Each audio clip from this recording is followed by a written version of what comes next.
online all day. Hello. Thank you for coming. We're just going to wait a second because we're still meeting our final panelist, who is here because I have met her. That's good. But is obviously getting a quick coffee, and quite right too, I would say. I'm sorry about this room. It's the most strange room. It's not built for conferences. It's built for other purposes, more like sort of ministerial dialogues, and this is why it's in this particular shape. So thank you for bearing with us. There's nothing we can do about it. This is why we've got these strange seats this way, which is I've never quite sat like that before in this room, so it's quite interesting. Okay. I think I'm going to start nonetheless, and Ofelia will. Yeah, if we do it. Yeah. If you do it. If I do it. We'll keep Looks it like here. a car key, actually. We're having negotiations over the clicker for the possible presentation, but possible not presentation, because we want to welcome you newcomers to the industry. We see these discussions more as a chance rather than of, let's say, long presentations, of actually sharing ideas and passing on advice and tips from people who are experienced translators. And also talking about, for those of you who are interested in, perhaps you've already started a little bit and want to take things a bit further, how you could build and grow a translation business. Our expert speakers represent different types of translation work, so various dimensions of the profession are actually represented here. They're going to introduce themselves in more details in a moment. And we were also hoping, no we haven't, I was wondering if we had the Director General with us, but I can't see him. He was possibly going to pop in, because he's very keen to hear what you have to say and the questions that you have for us as well. Before we hear from the speakers, we're still going to do Slido even in these sessions, so get your mobile phones at the ready, because I want to find out a little bit about you. But first of all, hands up. We were wondering when we were preparing this session, we were going, well, I wonder what's the definition of newcomer, because no one told us. So what I'd like to do, just a few show of hands. Hands up who started working in translation in the last year. Okay, quite a lot of you. And who's from the EMT? Because I know we have... all right, okay. And who are the trainees from DG Translation? Okay. Do we have any freelancers in the room? Okay, a few freelancers. All right, well, I think we've got you covered. We've got things to tell you that are of interest to you all, hopefully. Business owners? Any business owners? Didn't think there would be. Define business, but... Well, because they're newcomers, having business owners is, unless they're really starting, okay. I'm now going to ask our panelists to introduce themselves, tell us their name, what they do now, and how they got into translation. Well, Klaus, since you're here, would you like to start? Sure. I actually know my name. Klaus FLEISCHMANN is my name. What were the other questions? What I do now? What I do now is, interestingly, I run two companies, or at least two companies, that all have to do something with translation and language software and things like that. I got into translation rather by chance, really. I grew up bilingually, English-German. I'm now married to a Mexican, so my kids are fortunate enough to also be bilingual, or trilingual almost. And at the end of high school, I actually planned to go to the army, which is mandatory in Austria. And they didn't accept me because I was too young. And I had exactly 1 day left to register at the university. So I said, language sounds interesting, why not study translation? So that's what I did. I actually studied translation. I graduated in Monterey. Those of you who know conference interpreting know that there's a great school in Monterey, California for conference interpreting, so that's where I actually graduated. I did another graduate degree later on for technical communication, but my passion has always been computers. So I'm glad that now I actually, we talked about you have to do what you're passionate about. So I'm happy that that's actually what I'm doing now. I did work as a freelance translator for, I would guess, about 3 weeks. My career in conference interpreting was maybe 2 days longer than that. Because I just found other things to do. Not because I didn't like that, but I just found other things to do. And maybe we can get into that. Okay. All right, Ofelia? My name is Ofelia MASOIN. I'm working for the moment for the European Commission. I'm a translator, and my function has recently evolved, and I'm also a language technology coordinator. It's a title they had to invent for someone who can help colleagues to use their CAT tools as the best way they can, because it's the tools are starting to become more and more complex, and people who've been there for 30 years, they know they're really good at technologies, but still after a while, you'll start losing your flexibility to learn new things, and so many different ways of doing the same thing that sometimes we get a bit lost. And I chose to study translation because when I was 20 or 17, I didn't want to choose. So I thought, how about choosing languages, because I could translate any text, but still you choose. After that, I graduated in Brussels in translation. I studied Dutch, English, and added Polish during the day at ST, and Portuguese in evening classes. And then I started as an administrative assistant. I looked for a job for 2 weeks, and then with my languages in Belgium, you just knock on the door and you're hired. And I thought I don't want to just be specific and just want to work specifically in translation. I can just I'm young. I want to have experiences in different domains. So I worked for a sports federation, and then I worked for a pharmaceutical company as a translator part-time, and then I found another part-time to have a full-time job in a translation agency. And then later on, I passed selection to work for the European institutions, even though I didn't really want to work in an administrative environment where I was afraid that there would not be enough work to do, because you have this stereotype about officials walking around in lobbies and becoming crazy because they have nothing to do. And surely not.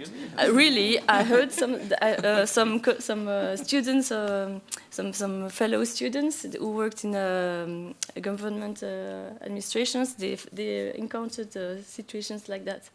Like there were 3 trainees. They had 1 computer to share, and they gave them 7 pages, and they say, "Take your time. It has to last you for 2 weeks at least."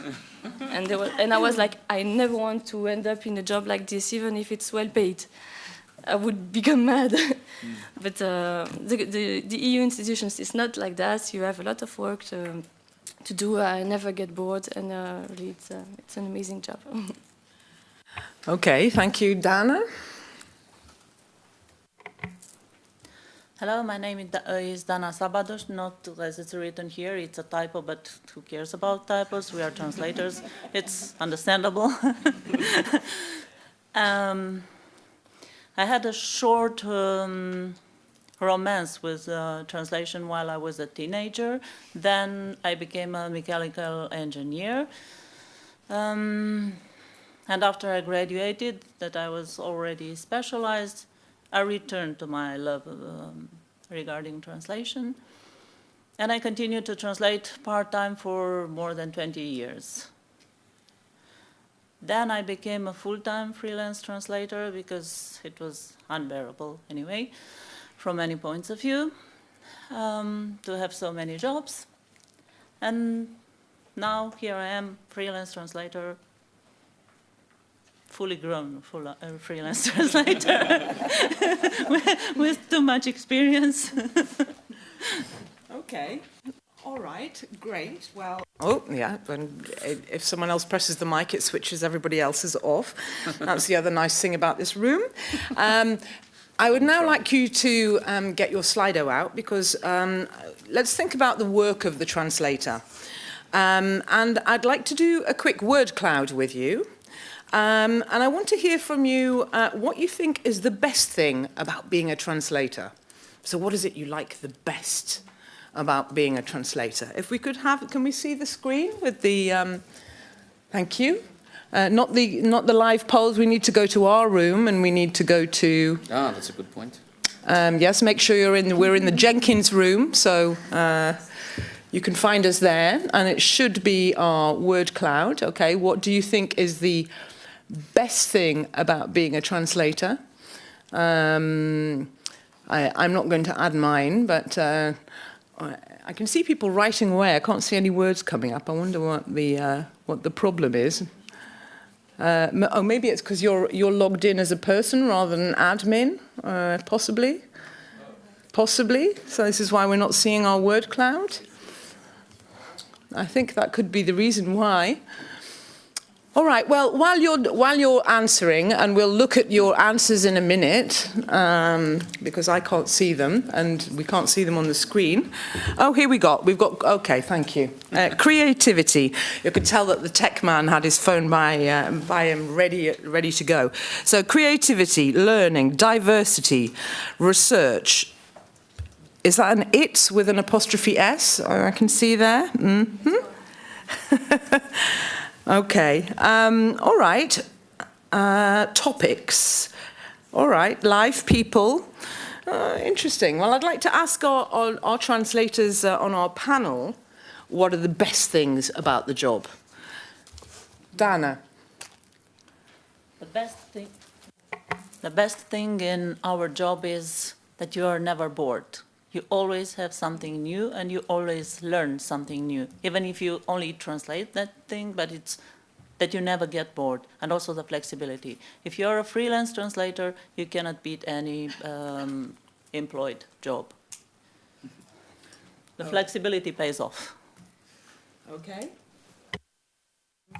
To me, it's the feeling of being useful, of empowering people by letting them have a better idea of what information they have in front of them. Do I count them? I'm not a translator, actually, but I'm very much in line with you. What I find extremely interesting is the fact that we are at the cutting edge of global business. So we're in touch with, the top-notch companies, organizations, whatever, depending on which area you're translating in, obviously. But as you say, it's never boring. You always learn, and you're always cutting edge, because very often we translate before things actually hit the market.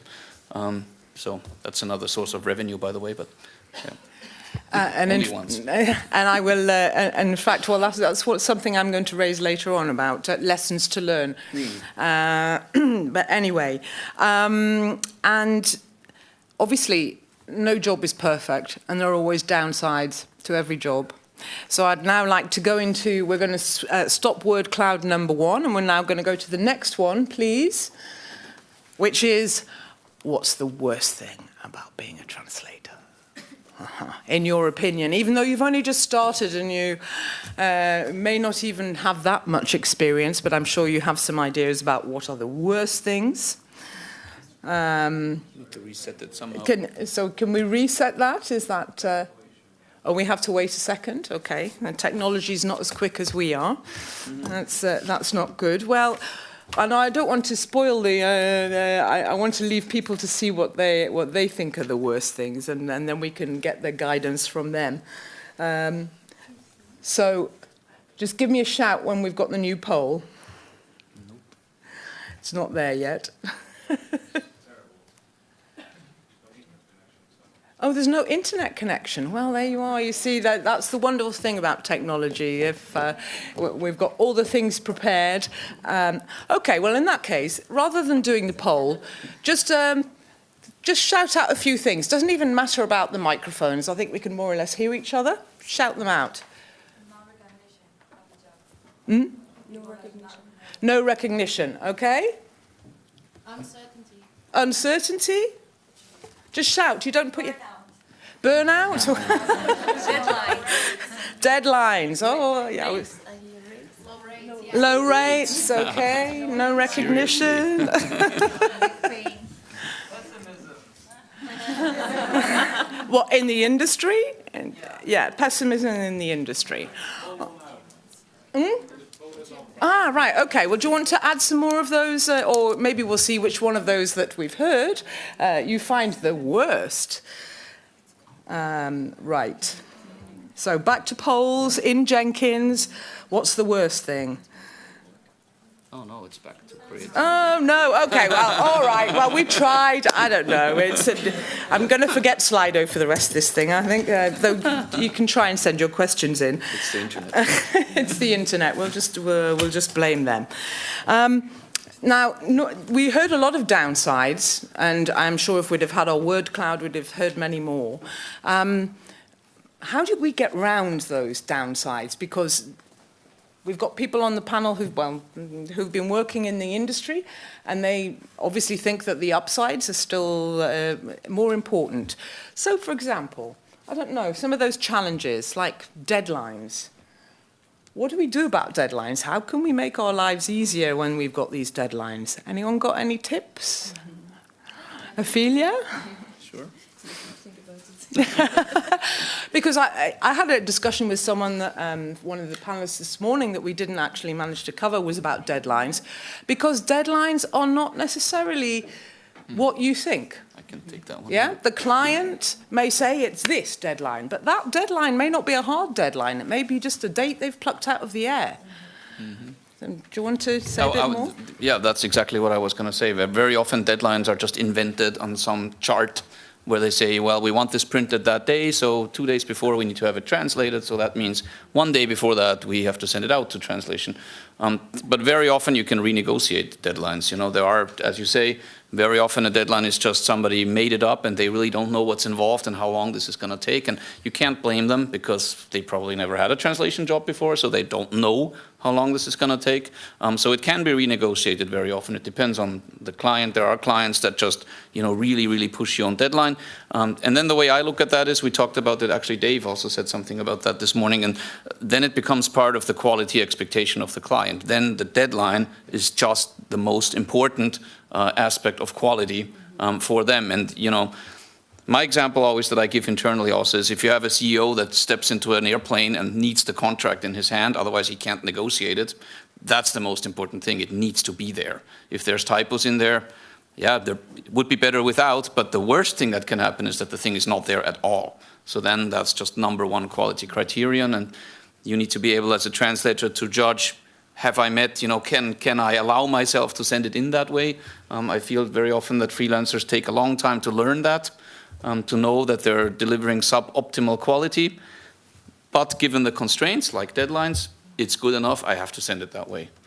Maybe you want to share some experience too. I'm sure Dana has not produced sub-quality work. Ever? Just quickly. I will tell you about deadlines with a story that happened to me this week.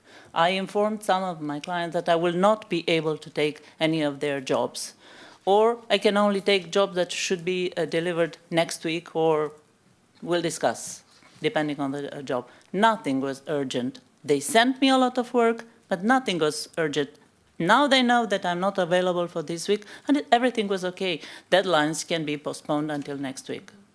So nothing that was urgent was really, really urgent. And they know that I deliver on time. So if they know that the freelancer delivers on time and they trust the freelancer, there's no issue with the deadline.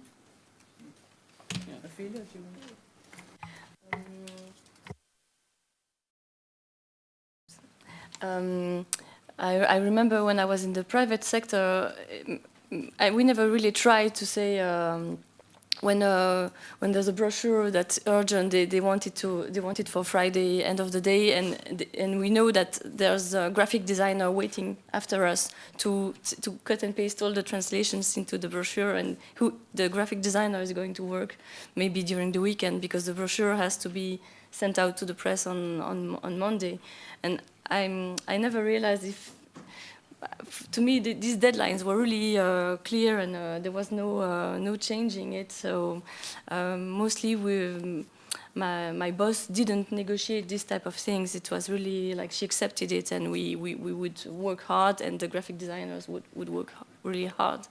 And working now, for example, I worked for the Committee of the Regions, and sometimes we had really urgent deadlines because there was it's a committee where representing so the different regions and cities, and they work in they prepare the work, and then they work in sessions, and they amend the text, and we have to translate these amendments almost in real time. We have to translate it within the hour because the people are there. They've come from all over the European Union to discuss this topic today. So it's really urgent. Mm-hmm. So these deadlines, you don't negotiate, you just do it.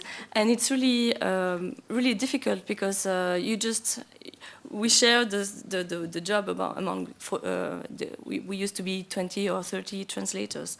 And we each had sentences to translate in text, but we had no idea we didn't have time to read the whole text. It was really difficult to just have these bits of information and to try to make sense out of it. And we were hoping that what we were doing was right, and we never had complaints about that. But these were the types of deadlines I had. And for the European Commission, we have some fixed deadlines because there are meetings on that and that day. So if the requester asks for the text to be ready by then, there's no negotiating, but it's really indicated pretty clearly. We have categories, and when it's the imperative deadline, there is a full stop or un point d'exclamation, I don't know, exclamation mark. So we know, but other deadlines we can negotiate. So we have a lot of flexibility because we are such a huge service. So it's really deadlines are easier in a big group. Add something to what? Go for it. Just adding something to what you said, and being that we're also an LSP, so we work with a lot of freelance translators. That is a very professional way that also says you do quality work, that you inform the people that give you work that you're not available. So that's maybe a bit of an advice, because it's supposed to be also about advices. Don't accept the job if you don't have the time. It's a lot better to tell them, and it shows that you're professional and you want to deliver quality, to say, no, I will not be able to deliver that. I'm sorry, but I'm at a conference on a panel, so I won't be able to do that. That's definitely better than accepting the job, and then when it's way too late to give it to somebody else, you tell your client, sorry, I can't make it. That probably might have been your last job. Whereas if you say, no, I won't be able to do it, I'm sorry, I'm already booked or I'm somewhere else, that's quality. And this leads into something else, which is that if you're a translator, it's not just about translation. It's actually, if you're a freelance, it's about being a business person. It's about being able to negotiate good rates. It's about being able to communicate and present yourself and dialogue with clients. And I don't think a lot of translators necessarily understand that aspect or realize how important it is. And particularly if you're starting out now is the time to be thinking about that. Because if you want to get out there and you want to go up in the world in translation, you've got to be pushy as well. And a lot of translators I know are very sort of bookish people who are quiet in a room, and that's quite difficult for them to build those business skills. I don't know, how did you do that, Dana? Well, first of all, I didn't interact with people at the beginning of my freelancing career. I didn't know translators. But now in time, I realized that I should get out of the office, even if the office is in my flat. But anyway, I should get out of the office. And I went to networking, to translation conferences, where I met some people that are, I told Aminda that people that are really now my friends, like old-time friends. So valuable people, people that I always like to meet, who help me, who recommend me. So networking is not only for going somewhere and seeing nice places. It's also about meeting people who can help you grow both professionally and at a personal level. Don't know, do you have one? I had just something to add about deadlines, and it's part of what Klaus was saying, is communicating is very important, and people can make mistakes, and I am a pretty distracted person most of the times, and sometimes in my workflow system, it happened that I got confused with the dates, and I thought, oh, I have time for this, and then all of a sudden it's for today, or it's for in 2 or 3 days, and I end up being in a difficult situation. But as soon as you notice that you have a problem, it's good to tell it, because there may be a solution. We can ask to extend the deadline if we ask a couple of days in advance. But if you say it on the day the people expect that the text to be delivered, it will be harder for them, because they're already in the mindset to receive the job they're expecting. So that was a good takeaway for me from my experience, and I try to learn to plan more, organize more, but still sometimes you're tired, the dates are blur on the screen, and you make mistakes, and it's human to make mistakes. Yeah, I think in terms of business skills, I think what's very important, particularly in translation, where we are delivering a product that is very hard to quantify when talking about quality, and I don't have to go into detail, I think, but really what we are selling, I think, as a business who is in translation, is we're selling trust. We're selling to the client the fact that they can rely on what we deliver to them, no matter whether they understand it or not, and most of the time they don't understand it because it's some weird language, but they can trust that what we're delivering meets their expectation. And I think trust also has a lot to do with relationship, human relationships with the client, and that's something I would definitely also advise whenever you have the chance to go actually meet your client face to face, have a coffee, talk to them. That's trust building, and that's so super important. I'll give you an example. One of the steps in our process that we do in our language services when we work with big global clients is we have a thing called in-country review. You probably know in-country reviewers as well. Typically, they don't get along very well with freelancers, I find, because they correct silly things, and then the freelancers, they call us and they cry and they say, oh, I spent 3 weeks trying to work on the right term and this stupid reviewer changed it to something else. And why is that? Because they don't know each other. And then one thing that we do very often, and it helps so often, is we just make them meet. Typically, if our client has an in-country reviewer, I don't know, wherever in Turkey, and our translator is also in Turkey, well, it's quite simple to make them meet. And that helps so much because they meet each other, they know, oh, this is a real being, this is a real person, and oh, the other one is also a real person. And then very often these problems just disappear. Not always, because sometimes, of course, there are real issues, but building a relationship, in this case, between the reviewer and the translator, but also between the translator and the project managers, for instance, in LSP, that's really important, because at the end of the day, the project managers are also human beings. So if they have the possibility of giving the translation to one person they like and one person they don't like, guess who they're going to give it to, if everything else is more or less the same. Okay, I just have one tip on communicating with clients as well, which is clients like to feel that they are special and the only one. It's a psychological thing. And so if you can't do something because you're doing stuff for other clients, you don't talk about the other clients, you just say you can't. Because, it's the psychological thing that they need to feel that they're the precious one. So it's just a little trick I learned. Now, I see that we've got some questions on Slido, and since this is about sharing and hearing what you want to know, I really want to go on to those, and then I'll take some questions from the room, and then we'll carry on a bit. So, Q&A.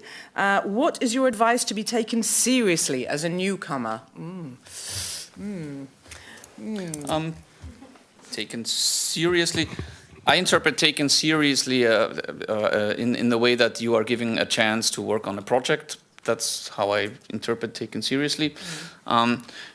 what I can say from our own business, working with a lot of freelancers and a lot of project managers, it's one of the biggest challenges actually is to make project managers work with somebody they don't know, work with somebody new. So we give them incentives, etc. But one way of actually getting in for the first time into a project is when you are super specialized. And we heard that already today, so I can just reaffirm that. If we get a project in some really weird subject matter that we have never really done before, first thing we will do is we will go into our database and see, is there somebody specialized in that subject matter? If we get a resume that says, oh, I can do economics and technology and, I don't know, marketing, that's a little bit fishy.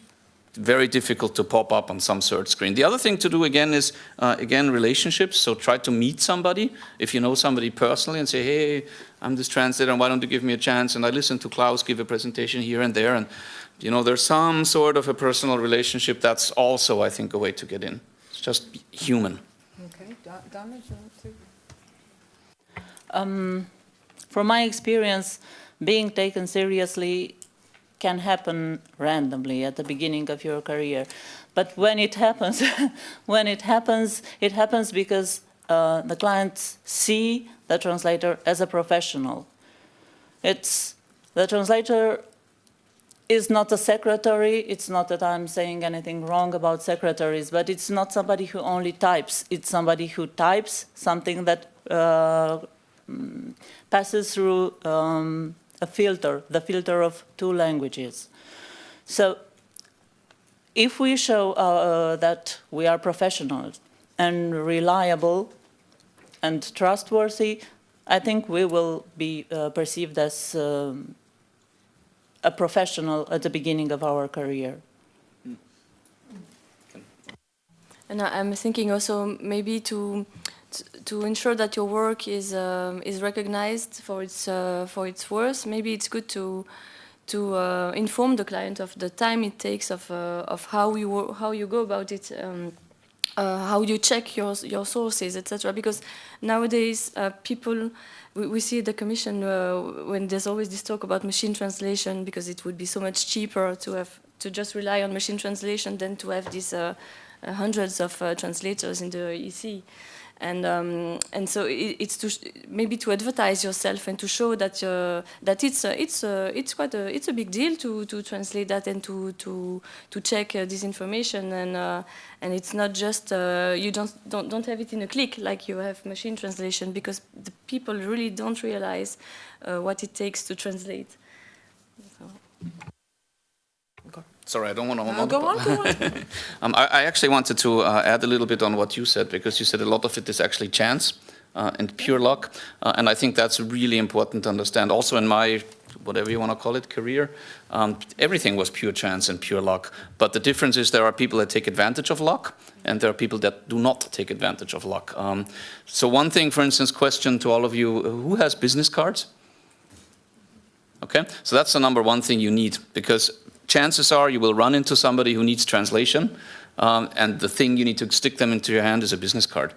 Call me, I can help you. It happened to me very early in my career. I was sitting, I was in California, so chances that somebody talks about localization are fairly high. I was in a restaurant, and there was somebody on the table next door, and they were, not next door, on the table next to us, and they were talking about some translation or localization problem that they were having. They couldn't find somebody for this and that, and we don't want to give them to Mr. This and that because he's so busy. And I just walked over and said, that's what I do. That's my business. Call me if you want to. And they called. But you need to be able to give them a business card. If you can't, then you just let luck walk away. Yeah, I totally agree with that. I think business cards are really, really important. And they're free. Well, they can be free, yes, they can be free. Okay, let's get to some more of your questions. And I'm trying to look at them on Slido so that I can... Okay, we've got someone who's finished their MA. It's the one further along. Someone who finished their MA in September, got great grades, and have been networking like crazy, but so far they've had no translation work. Where are they going wrong, they ask. This is... It may well be that we're on the wrong questions there. Okay, it's the one that's cut off all the way. Yeah, okay. Anyway, so where is this poor person going wrong that they've not managed to... They've been networking like crazy. Do they have business cards, I wonder, for example? I don't know. This is what I did too at the beginning. And not networking, it was not the time of networking then, in 1996. It was a time of applying. I applied for I don't know how many jobs, and I sent lots of CVs. Nothing happened for a very long time, but when it happened, now I cannot stop. So, but luck is also very, very important. And also, I wanted to, keeping in mind what Ofelia said, when a translator has an issue with deadlines and somebody else is assigned the translation, I had such a similar situation that one of my clients called me and they said, look, my freelancer let me down. Can you do it in 2 days? It was a large translation. I said, yes, I can do it, but the surcharge would be like that.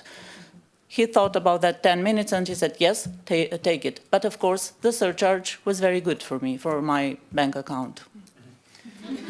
Absolutely, yes, because if you have rush jobs and things that with very tight deadlines, you can ask for more money. I mean, okay, you're newcomers, and I've seen a question, and I definitely want to talk about this because it was, how do you negotiate decent rates as a new translator? That's a bit of a tricky one. But again, I think some of it we've already touched a little bit on because it's the showing that you know the business, showing that you know what you're doing. And you've got to come across as being confident so that when you ask for a certain figure, the client doesn't just turn around and say, what do you mean? But it's a very cutthroat business, and there's a lot of people who are willing to take lower prices just to get the work, which of course then skews the market. And this is something I would say to you, which is think about your prices and don't put them too low, because then you're causing problems for the whole industry. This is just my little thought, but Ofelia. I just wanted to say that for my own experience, the networking that was useful for me had already happened before, because the work I got from a translation agency was because a fellow student had done a traineeship in that company, and they were looking for someone to translate biographies for a festival, for a music festival. It was really great, difficult text to translate, but really great.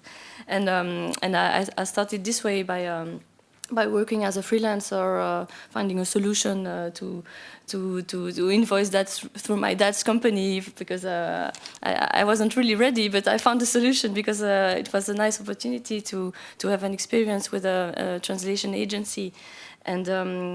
And so it worked. And before that, I think what helped me when I was comparing with some other colleagues who were applying like crazy, and I remember a friend, she sent 200 CVs in a year, but she still couldn't find a job. But she was only applying for translation jobs. But there are many functions where you can have two functions. So that's what I had. I was an administrative assistant, but I also did translations. And my advice would be just take whatever you find first, because you're starting, so you can't be too you can't expect to have the high rate you think you deserve, and you can't expect to have the best job just right now. The first job I want has to be my dream job.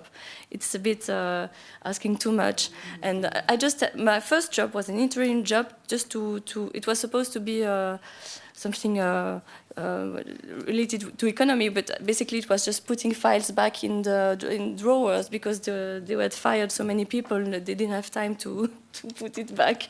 But it was the first jump, and after a week I had the second job. After a year I was in translation.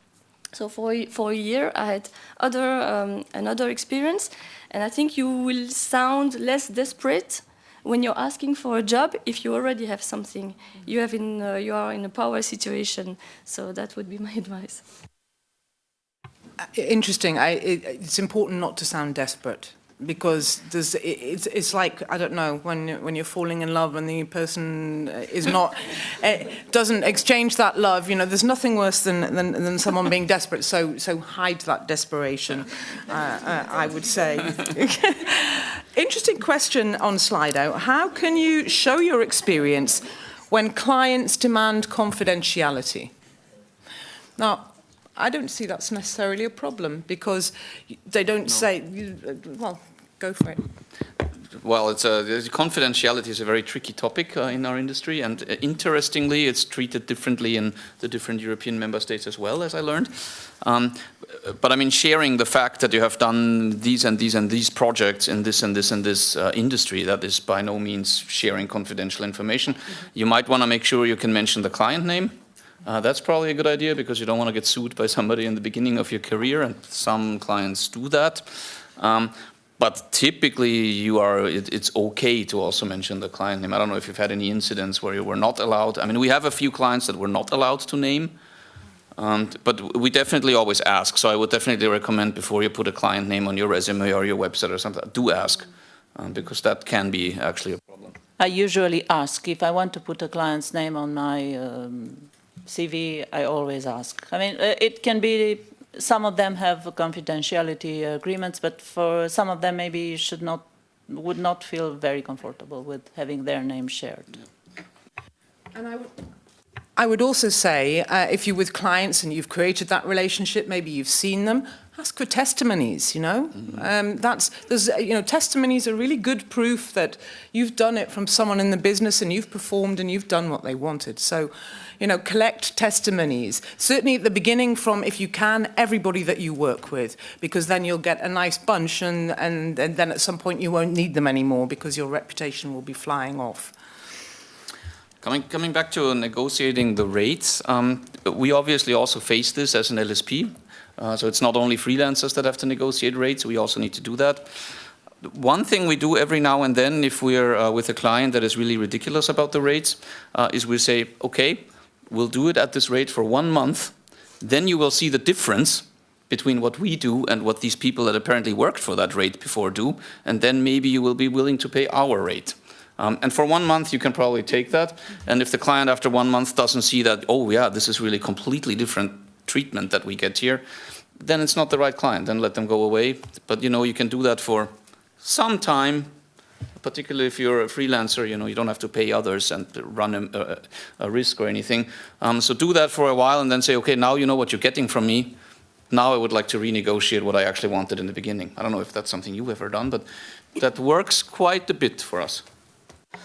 I made a comparison between my freelancing career and a train ride. There were clients who got on the train at the first station and stayed until the train stops or will stop, or I don't know. The clients are still with me. There were clients who only had ticket for 1 stop, and then they went to other places. There were clients who said the ticket is too expensive, so I will not take this train. Or there were clients who wanted to stay in the train, but their ticket was not according to the requirements, and they were invited out. So. Okay, thank you. That's great. The person who sent in the question about where can I get business cards printed in Brussels for tomorrow, I'm afraid I don't think we can answer that question, but maybe someone in reception can. I don't know. Yeah, Google it is the suggestion. Now, I think, should we take some questions from the room? Is there, or are you all happy to send them on Slido? I don't know. I mean, okay, I can see a hand here, and I don't know. It's difficult to see behind me. Okay, well, we'll take yours for the moment. If I may, it wasn't going to be a question, it was going to be a comment about negotiating rates. I run an LSP, just so you know. Has anyone in the room been on holiday somewhere, gone into a quaint little shop or a market, and you've seen this thing that just grasps you, and you're like, I have to have that thing? Hands up, anyone? Okay, now what happened next? You've got a couple of options. You say, oh my God, I need that thing, and you say to the shopkeeper, how much? And they give you a price. They say 10 euros. And you were expecting it to be 20 or 30. So you say, cool, here's your 10. Do you remember what you saw on that shopkeeper's face? that shopkeeper, if they didn't show it on their face, if they were thinking it, they said, excuse the language, they said, oh shit, I could have taken 20 or 30. And similarly, if somebody asks you a price, you ask somebody a rate for something, you give them your rate, and they say, sure, perfect. You know, a couple of cents per word. You will start feeling, wait a minute, I could have asked for more. I could have got paid more for this. Don't hesitate. I don't mean immediately go and haggle and double your rates or anything, but bear in mind that there is usually a bit of leeway in price. And even if you can't get a higher price, you can say, well, I can do it at that rate as long as you can extend the deadline by another day, or ask for some other kind of compensation that makes them feel like they're not getting it, they're not getting ripped off, that they could get it cheaper. Thank you. Really, really good advice, that. And just something that occurred to me, which is actually really difficult, which is it's important for you to find out the market rates for translation so that you know where to pitch yourself within those. But it's actually quite a difficult thing to find out what everybody else is charging. Well, yeah, I know in certain areas, but perhaps in conference, I don't know, did you find it difficult to find what? Because you don't trust clients when they tell you what they're charging, just exactly for that reason there. First of all, I wanted to inform myself from the market. But the market gave me very strange results. Some of the rates were too low, some of the rates were too high. Then I realized that it's not to sell myself on the market, on the rates that somebody else imposed. I have to find myself, to find my own value, and then to sell my services according to my own value. Okay, excellent. All right, any other questions from the room? Yes, on the other side. Yes, I will have a comment. Because part of my work is to evaluate freelance translators, and my evaluation has an impact on their pay. So I hear a lot about rates, but for all the newcomers, my advice would be first and foremost, think about doing quality work, not about the rates. You can negotiate every rate if your work is of good quality, and that should be your primary concern. What do I have to do in order for my work to be of the highest possible quality? Then the problem of the rates would, of course, it will be there, but will not be so important.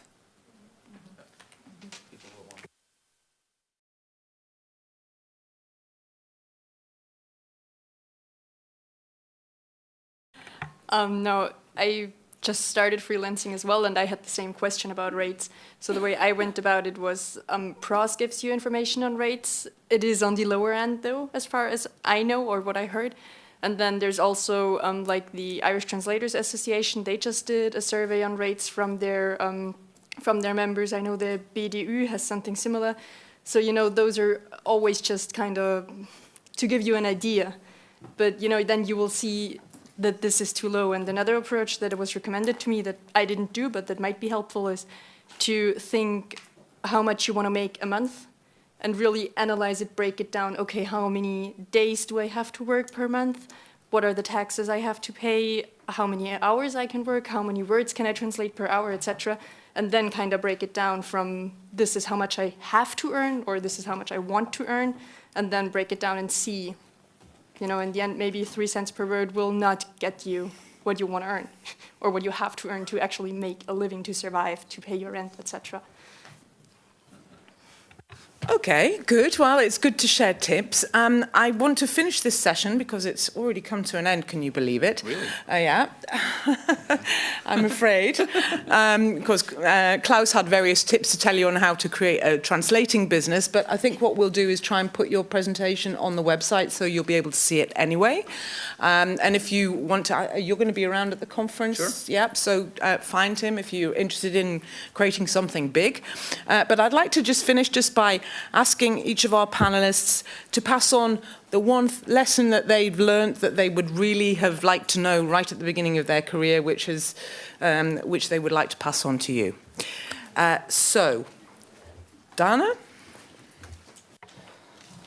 My advice is to first of all build a reputation. Then you would be able to negotiate your rates, deadlines, topics. Build a reputation, and once you are specialized and have a reputation, everything will run smoothly. But you forgot the really important one that you told me on the phone. I think it was you. Yes. Yeah. And go on. Tell them. No, because I want you to tell the story about the accountant. Yeah. And also, if you want yourselves to be employed as professionals, don't forget that we also need professional services like an accountant. I realized that I needed a professional accountant, only I had to pay a fine because my VAT threshold was exceeded and I haven't noticed that and I had to pay a fine. So it's better to hire an accountant, a specialist, if you need specialized services. Okay. Klaus? Sure. I don't know if advice, but some of the things that try to guide my life. To start with, I was very surprised when I asked who actually owns a business, and pretty much nobody showed their hand. I think actually all of you own a business. It's a one-person business, but being a freelance translator is running a business. And I think you have to think of yourself like that. So the first thing you need is a product. I agree with what you said. You know, you need to have quality work, build a reputation, build your product. Then you can start selling your product. You can't sell the product when it doesn't exist yet. So think of something you want to sell. Think of something creative maybe to sell. For example, we have a lot of freelancers that team up with a second freelancer and cross over language combinations. That is something that I find sells really, really well because it produces quality. And so think of something like that maybe. Get somebody who can help you in, I don't know, global search engine optimization, whatever. There are so many things you can think of nowadays and build that as a product. And then I think if you have a chance and you have luck, just take it. I think that's important. Even though you're like, I'm not sure, and this is going to disrupt this and that, but just take it. Yeah, you can always stop doing that and go back to what you were doing before. But sometimes really amazing things happen when you said, that sounds really weird. Let's do it. So. Ofelia? Yeah. My tip is related to what Klaus just said, is to be open to opportunities and explore, because when you're so young, you don't really know yourself so well. And I realized via my different experiences that for a moment, I wasn't really happy being a translator when I was just a translator at the European Commission, because it's a really lonely job. We have the chance to have an office per person or to share if we telework, but basically you could spend the whole day talking to no one, and that's not my personality. I'm someone who likes to communicate in person. So at a certain point, I thought maybe I shouldn't have been a translator. I should have been an interpreter and continue my studies or orient my job in another way. But then I had other opportunities coming up, and now I'm more training colleagues, and so it's more related to who I am now than before. But it's really important to be open and to just give it a shot to any opportunity you have in front of you, because you never know what you can expect. Great. My quick one is actually about confidentiality. I work for a magazine that does interviews of people from the film world and the television world, and I have translators, a team of translators who are experts in that field and who know the field and who've worked in it. And I sent an interview to one of these people to translate, and it was an interview with a friend of hers. And she went, how cool. And she called up her friend and said, I've got this interview. And she said, yes, I did the interview. Will you send me a copy? And my friend stupidly sent her a copy because she was thinking in the word of a friendship, not in a professional way.